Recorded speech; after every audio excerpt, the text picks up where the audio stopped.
मैं भीमसेन राजभर, राष्ट्रीय अध्यक्ष मूल निवासी समाज पार्टी। साथियों, इस समय उत्तर प्रदेश में भारतीय जनता पार्टी के सहयोगी स्वयंदेव भारतीय समाज पार्टी के राष्ट्रीय अध्यक्ष ओम प्रकाश राजभर जी, ये दूसरा कार्यकाल है जब वो भारतीय जनता पार्टी के सहयोगी के रूप में मंत्री हैं। मैं देख रहा हूं कि पिछले बार भी जब ये मंत्री थे तब भी इन्होंने विधानसभा के अंदर राजभर आरक्षण पर कोई आवाज नहीं उठाई, कोई प्रस्ताव लाने का प्रयास नहीं किया, और दूसरा जो कार्यकाल है इसमें भी ऐसा कोई काम नहीं किए हैं। जब ये सदन के अंदर जाते हैं तो उल जलूल बात करते हैं,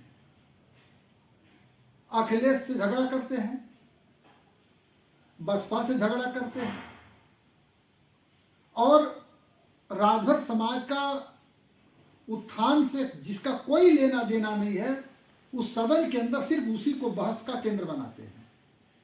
और सदन के बाहर भी जाते हैं तो मीडिया से जब रूबरू होते हैं मंत्री जी, तो अनाप शनाप सवाल का जवाब देते हैं, अनाप शनाप बात करते हैं।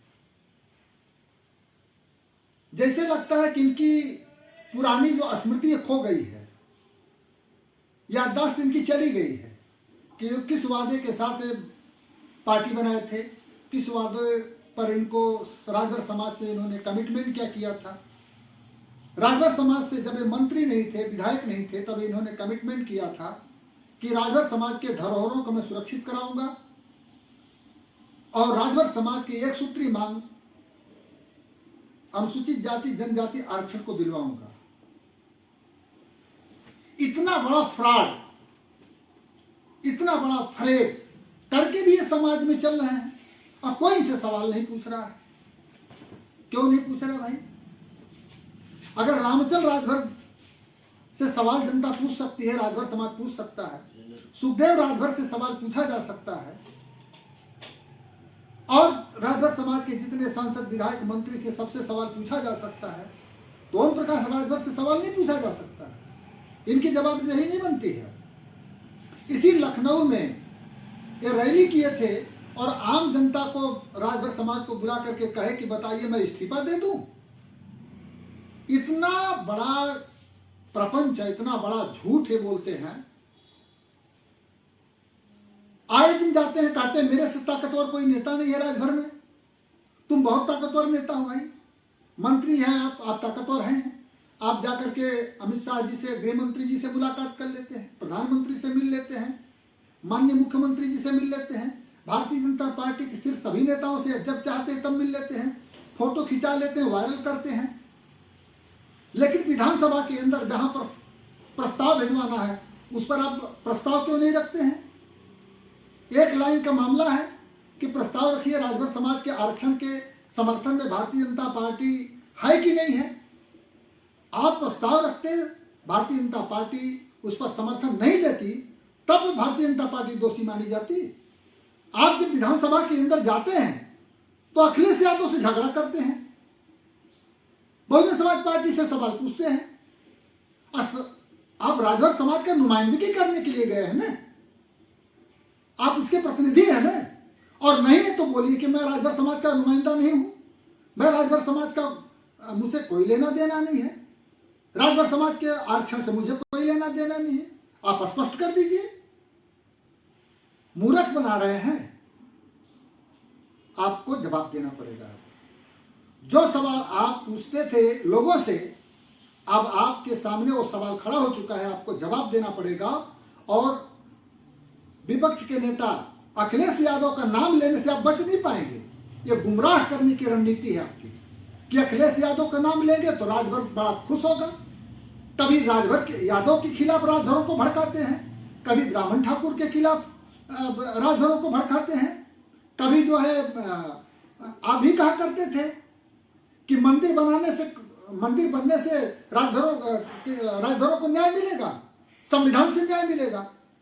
तो संविधान से न्याय मिलेगा तो सदन के अंदर राजभरों का हक अधिकार आरक्षण मिलने वाला है, तो वहां पर आप जिस न्याय के मंदिर में आप गए हैं उस न्याय के मंदिर में न्याय की बात करिए।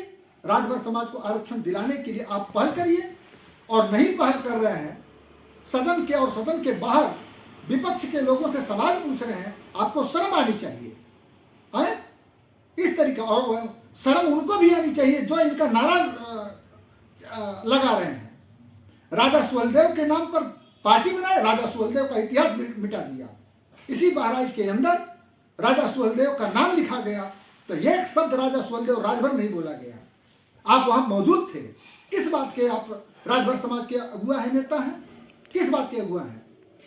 न आरक्षण का नाम लेते हैं, न राजभर समाज के इतिहास के लिए खंडहर का नाम लेते हैं। और मुझे बताइए, पूरे उत्तर प्रदेश में कहीं भी राजभर समाज के किले खंडहर को सुरक्षित आपने करवाया?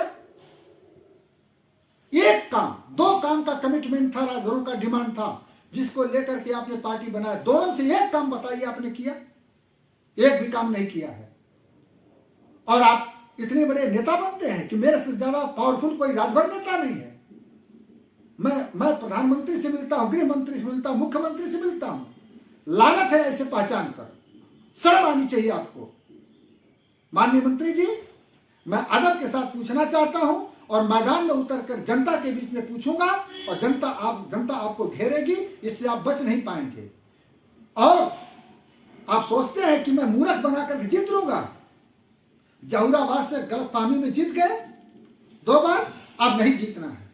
अगर 2027 के पहले आपने आरक्षण नहीं दिलाया तो आपकी पार्टी का एक भी प्रत्याशी जीतने नहीं पाएगा। पूर्वांचल के भीमसेन राजभर इस बात की चुनौती देता है। और घोसी में आपको हरवाया, आप अतरौलिया में हारेंगे, जहुराबाद में हारेंगे, बांसडी में हारेंगे, और जहां भी टिकट लेंगे वहां हारेंगे। हरवा के छोड़ूंगा। और राजभर समाज का न्याय, राजभर समाज को न्याय तभी मिलेगा जब आप जैसे लोग जो धोखा देते हैं समाज को, जब हरा दिए जाएंगे तभी समाज को न्याय मिलेगा। या तो आप आरक्षण दिलाइए, हम आपका समर्थन करेंगे। आरक्षण दिला दीजिए, हम समर्थन करेंगे, हम लड़ाई बंद। लेकिन आरक्षण के नाम पर 2027 का चुनाव पार करके फिर गुमराह करना, ये नहीं चलेगा। आपकी आरक्षण चाहिए ही चाहिए। केंद्र में और प्रदेश में दोनों जगह भारतीय जनता पार्टी का सरकार है। 11 साल का कार्यकाल बीत गया, आपने आरक्षण नहीं दिया, इसलिए अब की बात आपको सामना इसका करना ही पड़ेगा। मैं राजभर समाज के नौजवानों से कहना चाहता हूं कि आप अपने भविष्य को लेकर के इनका घेराबंदी करिए, इनसे सवाल पूछिए, इसी में आपकी भलाई है। किसी मंत्री, विधायक, संसद से आपका भला होने वाला नहीं है।